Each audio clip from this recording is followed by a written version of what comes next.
Alors aujourd'hui, on va parler d'un sujet qui est très à la mode, qui fait la une de beaucoup de journaux et de beaucoup de dans les médias, en Israël et aussi dans le monde, l'enrôlement des Haridim, de façon générale, des orthodoxes, et des étudiants de yeshivot ou de kollélim en Israël, dans l'armée d'Israël.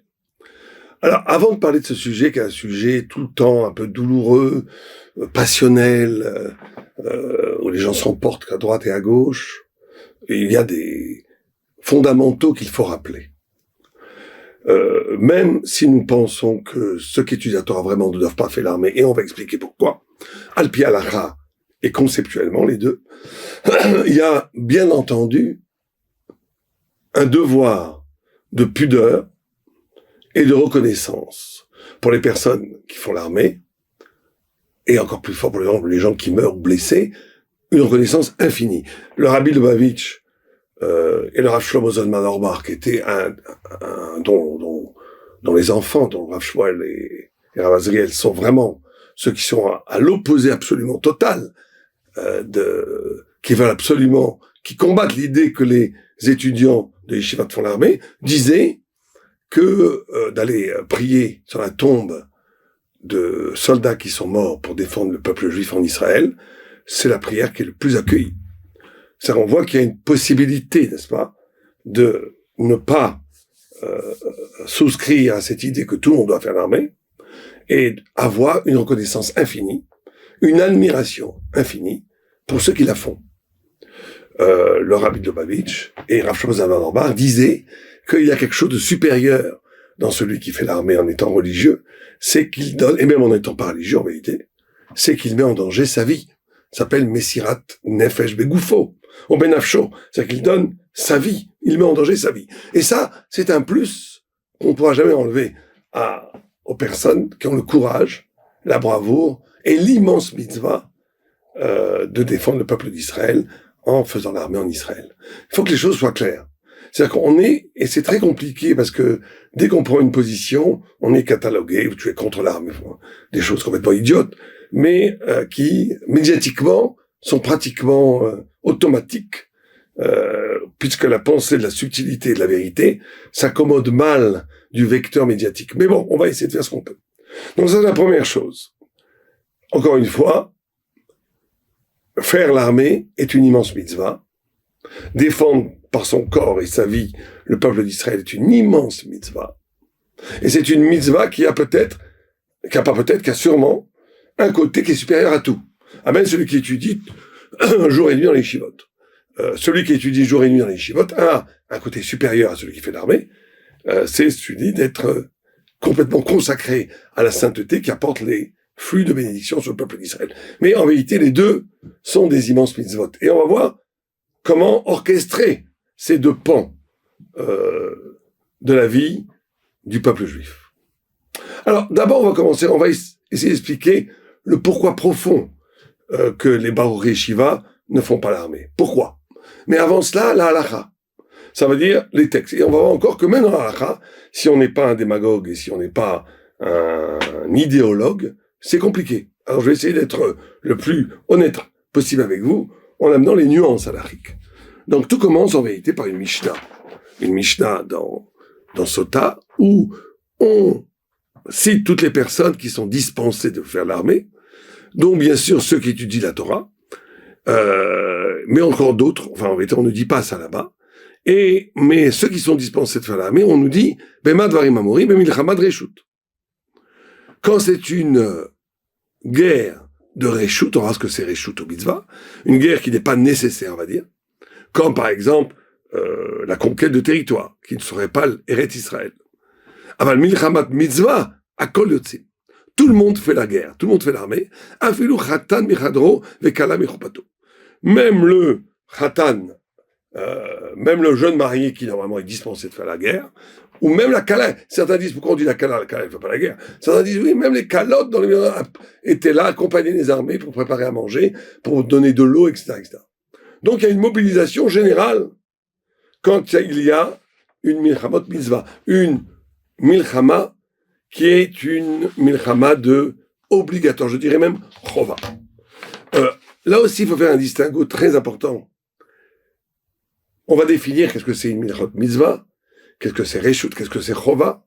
Maintenant, même quand on dit qu'une milchama, une guerre, n'est pas une guerre de mitzvah, ça ne veut pas dire qu'il n'y a pas une immense mitzvah de faire la guerre. Encore une fois, pensez la subtilité. Je peux dire, par exemple, que une guerre d'Israël actuellement n'est pas une chova. Elle rend des catégories halachiques qui obligeraient tout le monde à aller faire l'armée. Il n'empêche que cette guerre étant, à une certaine mesure, nécessaire pour le peuple juif, c'est une immense mitzvah, ceux qui s'y consacrent, puisqu'ils le font pour le bien du peuple juif, et qu'ils mettent en danger leur vie. Donc, ça peut être une immense mitzvah de participer à une guerre, sans que cette guerre soit qualifiée, d'après les Rishonim, comme Milchamot mitzvah. Est-ce que c'est clair? C'est toujours une mitzvah de faire la guerre pour protéger le peuple juif ou pour participer à l'effort de guerre pour le peuple d'Israël. Mais il y a des mitzvahs, dans la Mishnah elle-même le dit, les Rishonim le disent, il y a des guerres qui sont des guerres reshut, qui donc ont leur propre halachot. Là, tout le monde est d'accord que, par exemple, celui qui étudie la Torah à plein temps est dispensé, il n'y a pas de discussion. Et il y a des vraiment chova, où là, on va essayer d'étudier, est-ce que l'exemption pour ceux qui étudient la Torah à plein temps existe. Mais même dans les mitzvot reshut, ça ne veut pas dire qu'il n'y a pas de mitzvah, qu'on fasse très attention. Il y a une grande mitzvah, toujours, de mettre en danger sa vie pour le bien d'Israël. Le Rambam Maïmonide reprend la même idée en disant, quand est-ce qu'on dit que il y a des exemptions à l'armée, ce n'est que dans Milchamet Reshut. Quand la guerre n'est pas une guerre, on va dire nécessaire, c'est une guerre Reshut. Ah bah, Milchamet Mitzvah, quand c'est une mitzvah, que ça s'appelle une guerre de mitzvah, à Kol Yotzim. Tout le monde fait la guerre, tout le monde doit participer à l'effort de guerre. Afilu Khatan, Mechadro, même Mekala, Mechupata, même un fiancé qui vient de se marier, ou même la choupa, même la fiancée sous la choupa. Donc, pour le moment, on va voir s'il y a des exemptions pour la Milchat Mitzvah. On va voir. En tous les cas, est-ce qu'il existe l'exemption de ceux qui se consacrent jour et nuit à l'étude par rapport à la Milchat Mitzvah? On va en discuter. On va voir que c'est pas si simple. Il y a bien entendu un côté comme ça. Mais pour le moment, nous avons défini qu'il y a une Milchama, une guerre, Reshut, où là, il est évident que celui qui se consacre à l'étude de la Torah, d'après toutes les vues, sans discussion, est exempté de faire l'armée. Et d'autres aussi sont égaux. Il y a toutes sortes de formes d'exemption. Celui qui a peur, celui qui se marie, celui qui a construit sa maison dans l'année, etc., etc. Donc, exemption, on est exempté de faire l'armée. Et il y a, à première vue, des guerres qui sont des guerres de mitzvah. Ça veut dire une guerre où il y a une obligation collective de faire la guerre. Ça ne dépend pas du choix de la collectivité. C'est une obligation collective de faire la guerre. Donc là, à première vue, personne n'est exempté. Maintenant, qu'est-ce qui s'appelle mitzvah? Qu'est-ce qui s'appelle mitzvah? Encore une fois, je répète une quatrième fois, pour que ça soit très clair. Qu'est-ce qui s'appelle mitzvah? C'est toujours une mitzvah de mettre en danger sa vie pour faire la guerre. Mais je dis, qu'est-ce qui s'appelle catégoriquement une guerre, qui est une guerre de mitzvah, qui obligerait tout le monde à faire l'armée? Alors il y a, à première vue, trois vues. Il y a Rashi. Rashi dit des choses très claires. Kol milchama, toutes les guerres. Kareshut s'appelle pas une mitzvah. Levat, en dehors de milchamot Yeshua. Shaïta l'irvosh et Israël. Toutes les guerres sont des guerres qui n'ont pas l'appellation de Milchamot Mitzvah, si ce n'est de conquérir la terre d'Israël, avec Yoshua.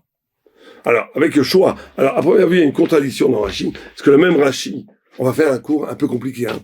Ceux qui n'aiment pas la lacha dans le détail, alors passez 20 minutes ou un quart d'heure, et après on va donner les idées pourquoi. Mais, pour le moment, on est obligé de se confronter au texte. Donc Rashi, ici, quand il dit Milchamot Mitzvah, il dit Kegon qui vous chère est Israël. Béam Yeshua. À Kol Yot. Il dit Kegon, comme s'il y en avait d'autres. À première vue, Rashi dit que ce ne sont que des guerres de conquête d'Eretz Israël, qui sont Milchamot Mitzvah. En d'autres termes, pour Rashi, toutes les guerres qui ne sont pas consacrées à la conquête de la terre d'Israël, et peut-être que celles de Yoshua, au temps de Yoshua, ça n'est pas comment on résout la contradiction dans Rashi, ne sont pas des Milchamot Mitzvot. Et donc toutes les guerres modernes d'Israël, pour Rashi, celui qui étudie la Torah à plein temps, on va voir le texte dedans, est exempté de faire de la guerre. Je dis bien pour Rashi. Continuons. Si on prend maintenant le Rambam, Maïmonide, alors lui, c'est pas du tout comme ça. Maïmonide dit, Ezei Milchamot Mitzvah, qu'est-ce qu'il s'appelle Milchamot Mitzvah? Il élargit largement la définition de Milchamot Mitzvah à Rashi. Il dit, qu'est-ce qui s'appelle une Milchamot Mitzvah? C'est une Milchama de Sheva Raimim, donc conquête, on va dire, là tout le monde est d'accord, conquête de la terre d'Israël, combat des peuples qui empêchaient la terre d'Israël d'appartenir aux Juifs. Milchamat Amalek, le combat contre le fameux peuple Amalek, anti-juif par excellence, anti-Torah, anti-Dieu par excellence. Ve'ezrat Israël, c'est là où l'élargissement se fait vraiment. Ve'ezrat Israël, miyadeh tsar sheba alehem. Et d'aider le peuple juif quand un malheur, une attaque, une agression militaire vient sur eux. À ce moment-là, d'après cette définition du Rambam, il est évident, à première vue, on pourrait toujours dire que non, on aurait pu décider que non, mais à première vue, toutes les guerres modernes d'Israël rentrent dans la catégorie de Milchamot Mitzvah du Rambam. Puisque chaque fois, il s'agit de se défendre contre les agressions d'armées ou de terrorisme qui veulent détruire Israël. Donc, on va prendre chaque fois la vue la plus stricte, la plus mahmir de faire l'armée. Avant tout, constatant, il y a encore le Ramban, excusez-moi, avant de faire un résumé de ce qu'on vient déjà dire, il y a le Ramban Nachmanide qui lui dit, une chose très simple dans le Sefer Mitzvot, il dit, Veushireli, chez Mitzvah al-Meler o al-Shofet, Mitzvah sur le roi, ou sur le leader d'Israël. Ou mi'am reshuto leotzi letzava le'milchamat reshut o mitzvah liyot shoel be'urim ve'tumim. Le Ramban Nachmanide nous dit que il faudrait pour qualifier une guerre de mitzvah, encore une fois, c'est toujours une mitzvah de faire la guerre pour protéger le peuple juif, mais pour que ça ait l'appellation halachique de milchamot mitzvah, il faut l'accord des urim et tumim, qui étaient les pierres, enfin en tous les cas pas les pierres, en partie le pactéro, je crois qu'on dit en français, du Kohen, du grand prêtre, et Dieu indiquait s'il fallait aller à la guerre ou pas. Et dit le Ramban à première vue que une milchamot mitzvah n'est que quand on a l'accord du Urim et Tumim. Ceci dit, quand on lit le Ramban, c'est pas une évidence. On peut lire le Ramban différemment, parce qu'il y a quand même des preuves contre le Ramban, par exemple, que pour une milchamot mitzvah, il n'y a pas besoin de l'accord du Beddin ou du Sanhedrin. Mais certains ont lu le Ramban, Nachmanide, comme ça que, pour que ça soit une milchamot mitzvah, il faut tout Urim et Tumim. Et, bien entendu, aujourd'hui, il n'y a pas. Donc, encore une facette de dire qu'aujourd'hui, il n'y a pas de ce qu'on appelle de milchamot mitzvah. Ceci dit, encore une fois, on peut contester ce pshat dans le Ramban, bien qu'il le dit assez clairement. Je répète, il le dit, Leotzi le tzava b'milchamot reshut o mitzvah, liot shoel be'urim utumim, al piyem itaeg be'enehem, que pour que ça soit une guerre reshut, c'est-à-dire pas obligatoire, ou une guerre obligatoire, il faut demander au Urim et Tumim et agir selon eux. On pourrait lire le Rambam en disant non, il faut demander au Urim et Tumim comment agir, Benyanam. C'est possible que ce soit le pshat. En tous les cas, si on fait un résumé, on a ici, on a une marloquette sur la définition de Milchamot Mitzvah. D'après Rashi, ça se limite peut-être qu'à la conquête de Yoshua. Et peut-être, en élargissant un peu à toute conquête de la terre d'Israël, mais pas les autres. Puisqu'il dit toutes les autres guerres ne sont pas des Milchamot Mitzvah. On a le Ramban au milieu qui peut-être, ça c'est pas clair, dit qu'il faudrait Urim et Tumim, mais si on n'a pas Urim et Tumim, il n'y a pas de Milchamot Mitzvah. Ça c'est une option, on va dire, dans le Nachmanide. Et on a Maïmonide qui élargit largement la définition de Milchamot Mitzvah, qui est de dire que non, toute guerre où il est question d'un tsar, d'une agression du peuple d'Israël, toute guerre défensive, on va dire, qui ne serait pas de conquête à l'extérieur de la terre d'Israël, rentre dans la catégorie de Milchamot Mitzvah. Ça, c'est la première chose. La deuxième chose, c'est que prenons l'hypothèse, pour le moment, puisque le Rambam est comme une autorité halachique énorme, acceptons la définition du Rambam, que toute agression, toute tsar, tout malheur qui vient contre le peuple est une milchamet mitzvah. Acceptons-la pour le moment. Et donc le Réchout, pourtant dans le Rambam il y a écrit que dans le milchamet Réchout, le Kohen, on verra plus dans 5 minutes, dans 1 minute, que le Kohen et Lévi et tout ce qui est à plein temps sont exemptés de l'armée, de Réchout. Pourtant là-bas il dit que un Kohen marié à une divorcée ou un grand prêtre marié à une veuve n'aura pas ce retour. Alors tout le monde pose la question, mais tu dis qu'il est exempté. De là, on apprend que même quand il n'y a pas d'obligation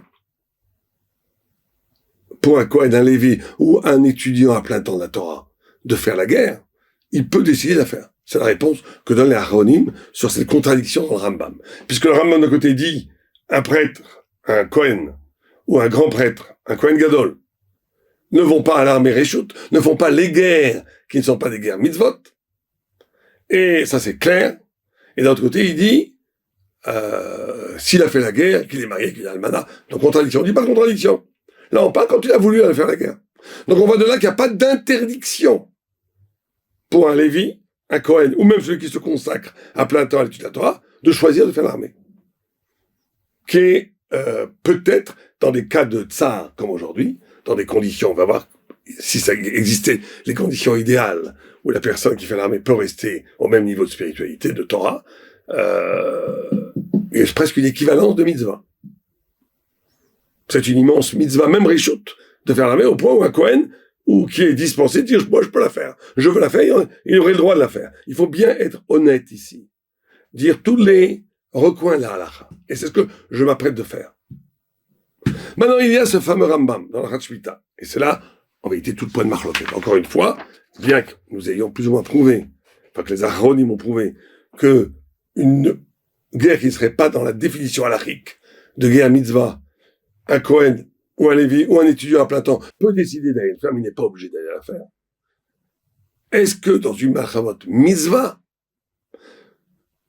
où toutes les exemptions tombent d'après la Gemara, d'après la Mishnah, dans Sota, qui ne nomme pas celui qui tue la Torah, ni le Lévi d'ailleurs, ou bien le Rambam, est-ce que ça inclut, ou est-ce que c'est inclusif totalement, ou ça exclut le Lévi? Alors c'est ça qu'il faut voir. Le Lévi, donc par conséquent, on va voir celui qui tue la Torah à plein temps. Alors, c'est quoi ce fameux texte sur lequel se base, entre autres, pratiquement tous les grands de la génération, en allant de Raphaël de Brisk, en allant de Brisk-Rouv, en allant du Chazonitch, en allant du Rav Shach, en allant du Steipler, en allant de Baba Saleh, en allant de Rabbi Yosef, en allant du Rabbi Lubavitch, enfin tous, pratiquement. En disant, non, ceux qui étudient la Torah à plein temps ne doivent pas faire l'armée. Alors, sur quoi il se base? On vient de voir que quand c'est une milchamot mitzvah, tout le monde doit faire l'armée. Alors, il y a le Rambam. Rambam dit que les Lévi'im ne font pas l'armée. Les Fikar, Uvdelu midarkei olam, ils ont été séparés des voies du monde. L'orim milchama, ils font pas de guerre. Kesha Israël, comme le reste d'Israël. Velo nochalim velo zochim lasmo bekor gufam. Et ils n'ont pas besoin de conquérir la terre avec leur corps. Il continue. Velo shevet Lévi bilvad. Et pas simplement la tribu de Lévi qui est dispensée de faire l'armée, et la kol sheyesh, kol ish veish, mikol ba'e olam, tout homme, d'où qu'ils viennent. Asher nidva rucho, oto vivinu bidatu lavdil me'amod lifnei Hashem leshaot ve'lavdoi. Toute personne qui veut se tenir devant Dieu, le servir et travailler pour lui, la date est Hashem, connaître Dieu, et d'aller dans la droiture devant Dieu, et dispensé. Le texte est continué très beau. Il dit de se sanctifier dans la sainteté de la sainteté, et que Dieu soit sa part pour l'éternité, est exempté de l'armée.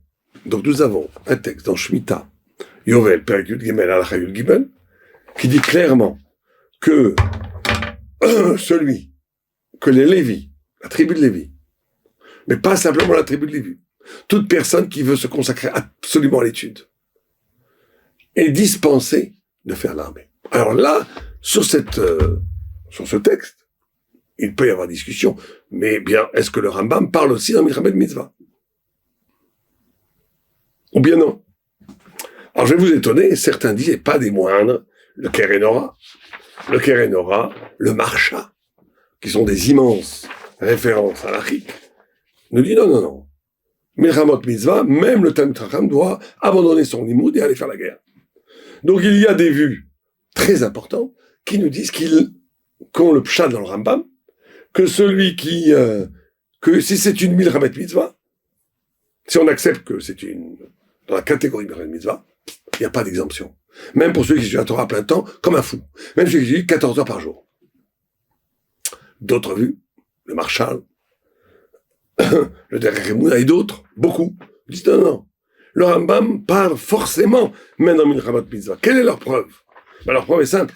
C'est que le Rambam parlait juste avant de Milchamet Mitzvah. Puisqu'il dit que la dispense des Lévim concerne la conquête de la terre d'Israël.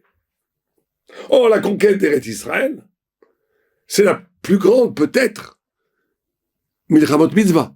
C'est pas les sionistes qui me contradiront sur ce point-là. Il n'y a pas de plus grande mitzvah comme guerre de conquérir la terre d'Israël. Or, par rapport à cette guerre de la conquête d'Eretz Israël, nous dit le Rambam que le Lévi est dispensé, et pas simplement le Lévi, toute personne qui se comporte comme un Lévi, c'est-à-dire qui consacre son existence à l'étude de la Torah jour et nuit.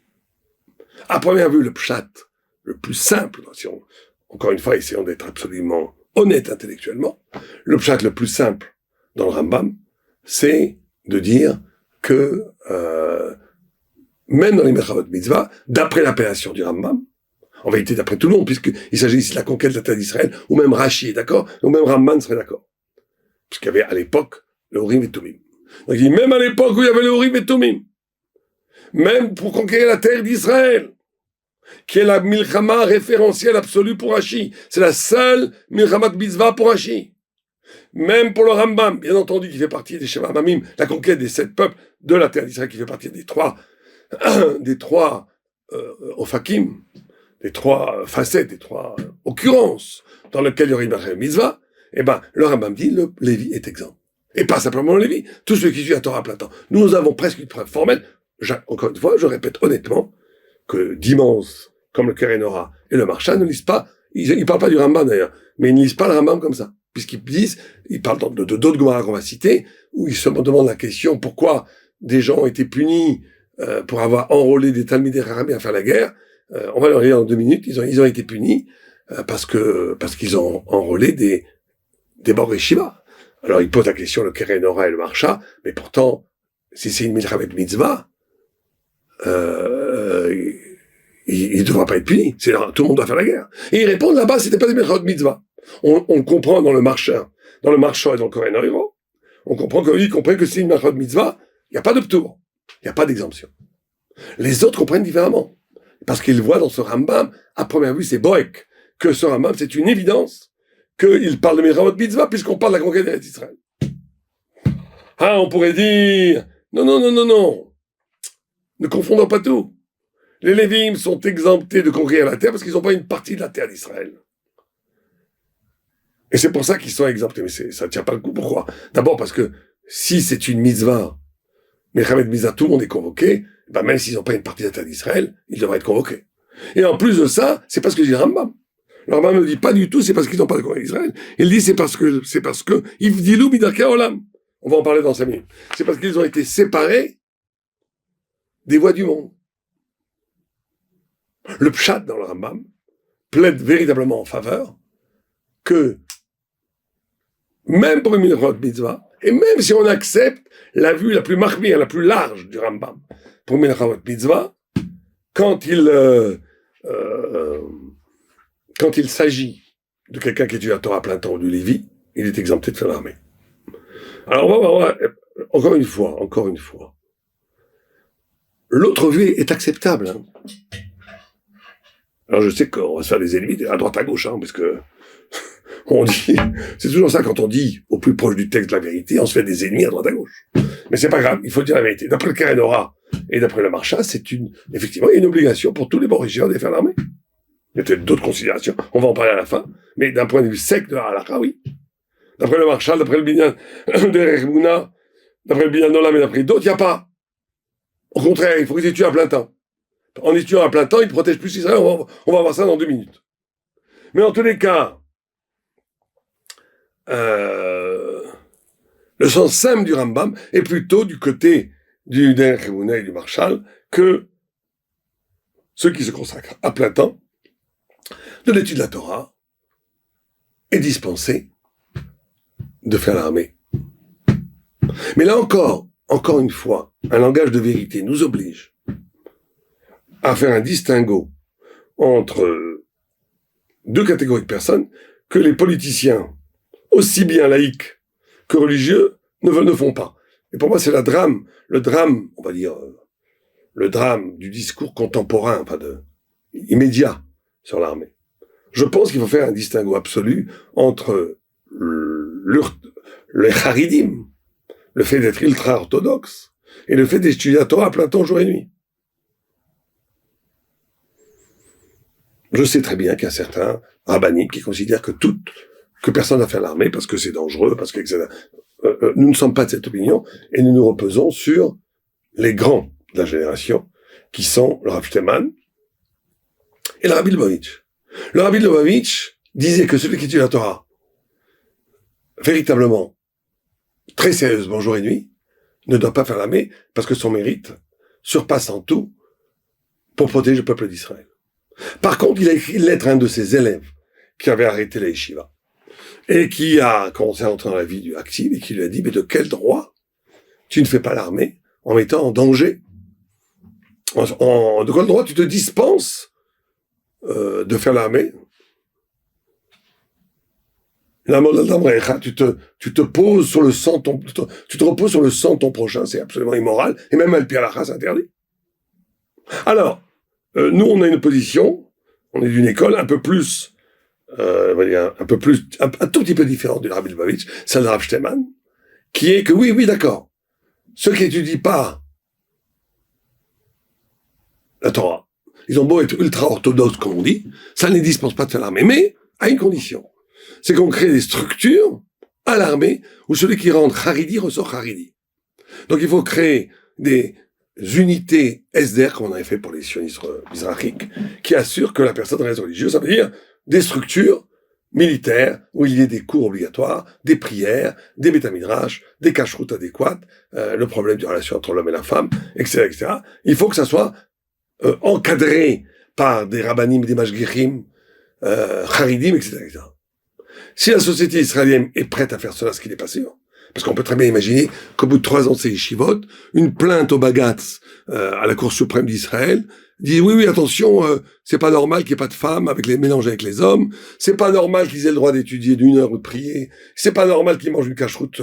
Bon, et donc, tout le monde doit être égaux, et là on reviendrait dans une catastrophe. Il faudrait assurer, je sais pas comment on peut le faire à la Knesset, une loi pérenne qui assure et qui garantit que l'on peut créer des structures militaires où l'ultra-orthodoxie et l'orthodoxie peut s'y insérer en restant ultra-orthodoxe et orthodoxe. Pour les personnes qui n'étudient pas à fond la Torah. Ça peut être pour moi, une chose formidable. Ça peut réintroduire dans l'étude et dans des gens qui sont pas vraiment investis dans l'étude. Et ça peut aussi permettre à beaucoup de gens de faire du bien, d'enseigner la Torah. Il peut y avoir énormément de postes d'enseignants, de mashgichim, mais ça peut être formidable. Du moment qu'on ne touche pas à l'âme sacrée d'Israël, qui sont ceux qui étudient la Torah jour et nuit. Et je vais expliquer pourquoi. Alors,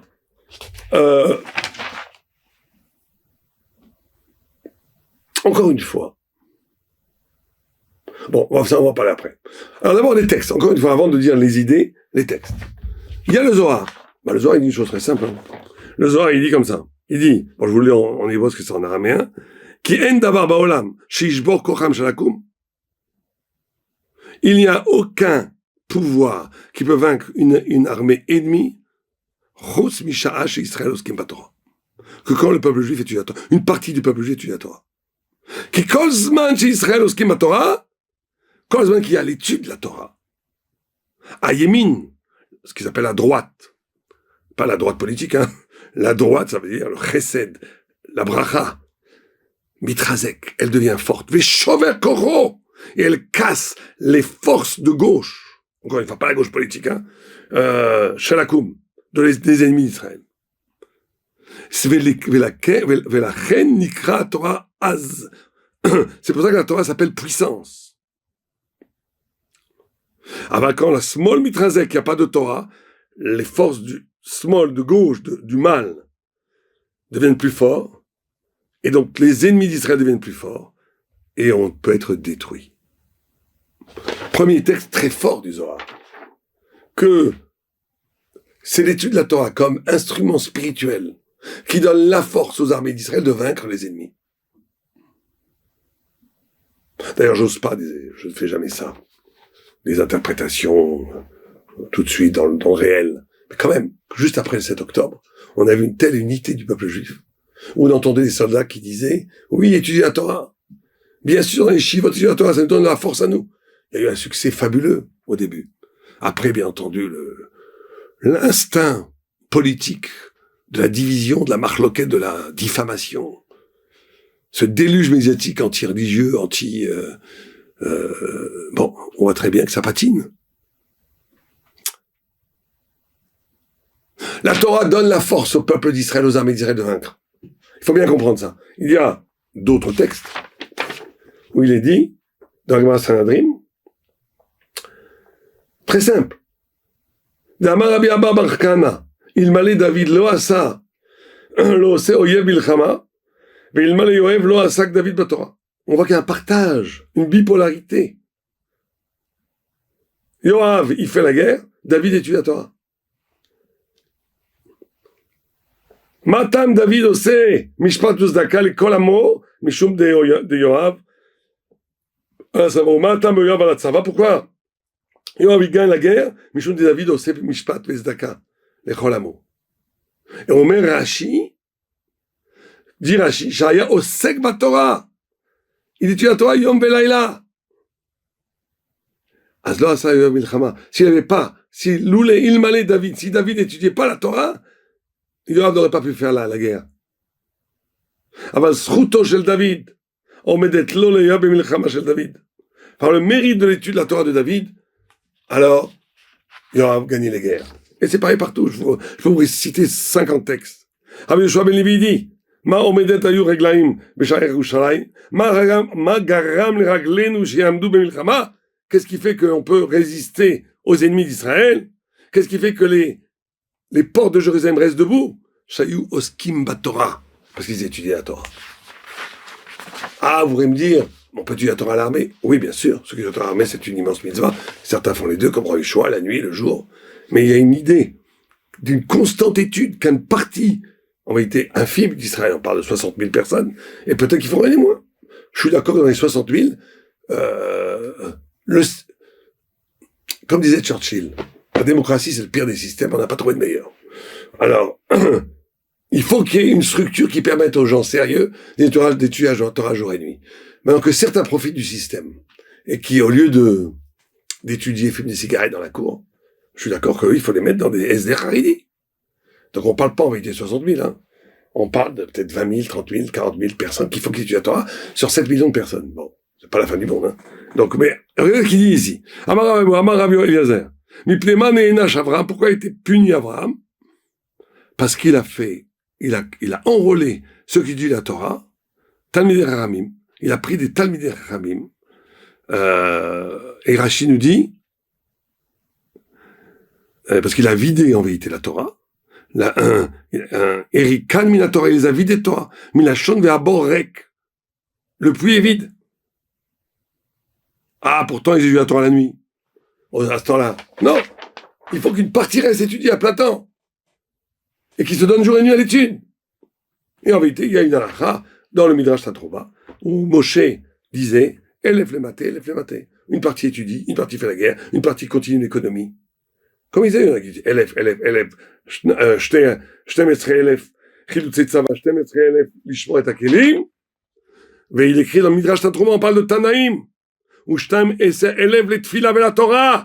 Ah, pourquoi vous leur dites pas aller faire l'armée et étudier la nuit? On voit très bien qu'il y a une instance d'étude qui doit être consacrée à plein temps, qui protège le peuple d'Israël. Et donc on est ici dans une notion fondamentale, c'est qu'on met en danger le peuple d'Israël sur la terre d'Israël. En voulant gommer cette dimension d'étude de la Torah qui protège le peuple d'Israël, on met en danger tout le peuple d'Israël, en Israël et dans le monde. C'est un problème en réalité très profond. C'est un problème, normalement c'est comme ça qu'Israël fait la guerre. Il y a une bipolarité. Il y a la Torah qui est l'âme, il y a le corps. Alors c'est sûr que ceux qui font l'armée et qui étudient la Torah, admiration infinie, ils ont l'âme et le corps en même temps, bravo. Mais très rares ceux qui peuvent le faire à fond. Ceux qui peuvent le faire, kol hakavod. C'est les plus grands. N'oublions jamais que Rav Shlomo Zalman Auerbach disait qu'au lieu d'aller prier sur la tombe des tzadikim, des grands rabbanim, allez prier sur le mont Herzl, sur la tombe des soldats qui sont morts pour défendre le peuple juif.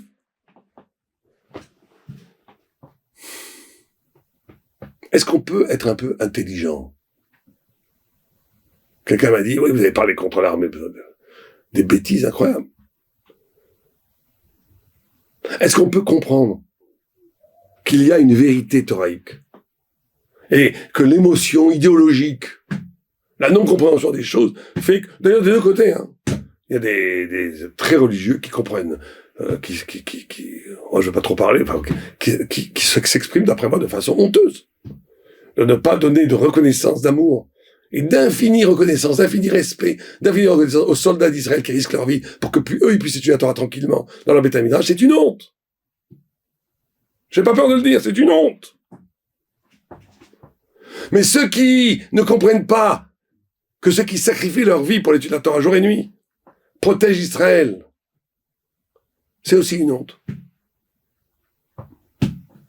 J'ai une partie de ma famille que j'aime beaucoup et que j'admire infiniment, qui sont qu'on appelle des giborés Israël. Beaucoup. Dont un, incroyable, qui le 7 octobre a entendu ce qui s'est passé, très religieux, hein, un tzaddik. Plus religieux que moi sur certains points. Il se lève tous les matins à Netz, moi je me lève pas tous les matins à Netz. Un tzaddik. Il prend sa voiture Shabbat, puis quoi, les fèches, il descend en dessus, avec un petit pistolet. Il comprend, tous ses copains arrivent, ils sont 15. Et une unité très spéciale dans l'armée d'Israël. Ils trouvent un Kalachnikov par terre sur le corps d'un terroriste. Ils font la guerre là-bas à 15 contre 300, 400. Ils en tuent les 3/4. Il ne reste que 5 survivants, dont lui. Des héros d'Israël. Je l'ai appelé au téléphone. Je lui ai dit, dis-moi, qu'est-ce que tu penses? Lui, c'est pas du tout un hariri, c'est un très religieux, très tzaddik. Très haridi dans la Torah, mais il fait partie du monde, ce qu'on appelle Mizrachnik, enfin du monde sioniste religieux. Et il me dit, mais moi, d'abord il me répond une première chose en me disant, moi j'aimerais qu'on ait la Tzavat Hashem, que tout le monde soit religieux, tout le monde fasse l'armée. Bon. Et je dis, oui, non, mais aujourd'hui c'est pas comme ça. Il me dit, qu'est-ce que tu penses de ceux qui font pas l'armée et que tu la Torah? Il me dit, pour moi, ils ont le même niveau. Le même niveau. Les deux protègent. Je lui ai répondu pour rigoler. Pour moi, ceux qui suivent la Torah à plan, ils protègent encore un peu plus. Mais, on est d'accord qu'au niveau du mérite, je dirais même celui qui met en danger son corps, peut-être plus de mérite. Mais, on était plus ou moins d'accord. Ça veut dire qu'il y a beaucoup de gens. Moi, j'ai connu des grands rabbanim que je ne veux pas nommer. Sionistes, hein, qui étaient très respectueux des Gdolim. Cette façon de renvoyer d'un revers de main la décision halachique de ce qu'on appelle les Gdolé Israël, les grands d'Israël. C'est très rigolo de voir ça. Quand des personnes qui critiquent les grands d'Israël par rapport à l'armée, mais qui, dès qu'ils ont une question d'halakha, ils regardent dans leurs livres. On regarde dans Shara Ovadia Yosef, dans Yalkut Yosef, les gens regardent dans Shmirat Shabbat Kilchata, ils regardent dans le Chazonich, ils regardent, voilà. Ah, ils reconnaissent que c'est des grands rabbins pour la Torah. Mais dès qu'ils ont une question idéologique qui ne correspond pas à l'idéologie, là non, on n'écoute pas ce qu'ils disent. Encore une fois, on peut penser ce que certains pensent, que tout le monde doit faire l'armée, al-pi halacha, puisque, encore une fois, le Keren Orah, le Marsha, si on ne voit que cet élément-là et qu'on ne voit pas d'autres éléments dont je vais peut-être parler maintenant, oui, on peut le penser. Mais on peut penser différemment, parce qu'il y a d'autres interprétations du Rambam. Et quand les Gdolim ont décidé que c'est cette interprétation qu'il faut suivre, au moins respecter ceux qui suivent la vie des Gdolim. Alors, c'est quoi l'idée? L'idée, c'est le Rambam. Le Rambam dit qu'il faut qu'il y ait une séparation du monde. Et là, c'est très important, cette notion. Parce que le judaïsme, d'habitude, le judaïsme n'est pas une religion qui se sépare du monde, mais qui plutôt qui transcende le monde. Allez, dans n'importe quel cours pour débutants de pensée juive, on vous dira toujours ça. Le judaïsme est une religion qui ne fuit pas le monde, ce qui est vrai d'ailleurs, mais qui au contraire transfigure le monde, la réalité, etc., etc. C'est vrai. Mais, qu'est-ce qu'on nous dit? Qu'est-ce que nous dit ici le Rambam? Il y a quelque chose de très, très, très spécial. Il dit, pourquoi les Lévim, ou tous ceux qui se consacrent à l'étude jour et nuit, est dispensé de faire l'armée? Parce qu'il dit, parce qu'ils se sont séparés des voies du monde. Il faut qu'il y ait une instance dans le peuple d'Israël transcendante, hors monde, collée à Dieu, collée à la sainteté, séparée. Il faut en même temps être très proche de tous les frères juifs. Mais il faut avoir aussi un espace d'indépendance pour combattre les déviances sociétales que l'on voit aujourd'hui en Israël. Karov, proche, c'est les mêmes lettres que Krav, combat. Sheker, c'est les mêmes lettres que Kesher, lien. On peut être soi-disant très lié aux gens, mais c'est du mensonge, si c'est au dépend de la vérité. On peut combattre des idéologies, mais d'être proche jusqu'à la mort. C'est-à-dire que c'est ça l'idée. Bien sûr que cette idée est liée à la Géoula.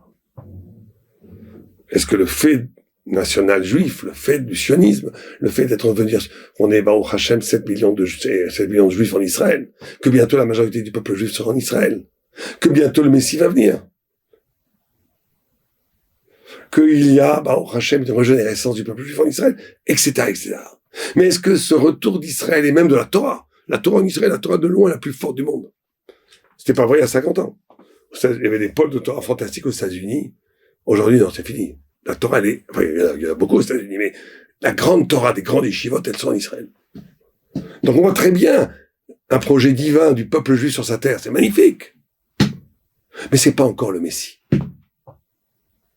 Et il y a dans la société israélienne, avec tout le bien et les merveilles qu'il y a avec toute la merveille du fait d'être en Israël, il y a des pôles, des facettes, qui sont en réalité l'introduction de l'exil en Israël. La démocratie parlementaire, la presse en Israël, énormément anti-Torah, et il y a énormément, tout le monde, j'ai pas besoin de détailler. Et donc, il faut, face à ce vent de l'histoire, qui essaie de normaliser, de niveler le niveau d'Israël, de le rendre, de le profaner quelque part, de le rendre profane. C'est une des idéologies du sionisme laïque. Alors, il y a le sionisme religieux, avec Rav Kook, qui est alors lui, pour le coup, c'est un gadol absolu. Un gadol absolu. Qui pensait que la société d'Israël allait se diriger par la force de la langue hébreu et par la force de la terre vers un retour à la Torah, ce qui est partiellement, d'ailleurs, c'est réalisé, mais pas complètement. Et donc, il y a actuellement une nécessité pour les gardiens de la loi, pour ceux qui sont les témoins de Dieu sur terre, pour ceux qui font que l'alliance n'est pas complètement brisée, de garder une certaine indépendance, un certain rapport d'indépendance. Je fais encore attention à mes mots, parce que je sais très bien que tout est tellement mal interprété. Encore une fois, la société haridite en Israël est investie totalement dans la société israélienne. 9 des 10 plus grandes associations caritatives en Israël sont haridites. Ezer Etzion, Zaka, Yad Sarah et d'autres. L'aide massive, généreuse, que le monde de la Torah donne à l'ensemble du peuple d'Israël, même à des non-juifs, aux Arabes, à tout le monde. Mais surtout au peuple d'Israël comme solidarité. Solidarité jusqu'à la mort. Il y a aussi une partie des Haïs qui font l'armée, pas non plus. Il y en a qui font l'armée, il y en a beaucoup qui font l'armée. Moins que, proportionnellement, bien sûr, que les laïcs et encore moins que les sionistes religieux qui font preuve, dans ces cas-là, d'une bravoure exceptionnelle que je salue d'ailleurs. Et je dis encore une fois que ceux qui ont choisi de faire l'armée en étant religieux, je les admire, bravo. Je vais jamais, moi, leur dire, n'allez pas à l'armée. Comme on a vu dans le Rambam, ils peuvent choisir de le faire, même si c'est une mirad réchoute. Je vais pas leur dire, non, ne faites pas l'armée. Allez, non. Si vous pensez que c'est votre fonction dans la vie de servir Dieu, Kol hakavod, je vous admire. Et je dis même que vous avez une des facettes à votre attachement est supérieure à la nôtre. Puisque vous, comme disait Rabbi Lubavitch, vous mettez en danger votre vie. Et ça, c'est inestimable. C'est Misérut Nefesh, Begoufam, Omenavsham. Inestimable comme mérite. Mais il faut comprendre aussi de l'autre côté. Et moi, je pense qu'il faut les deux.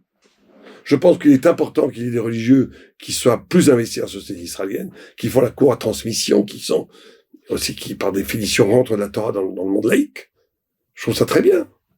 Mais il faut aussi un monde séparé.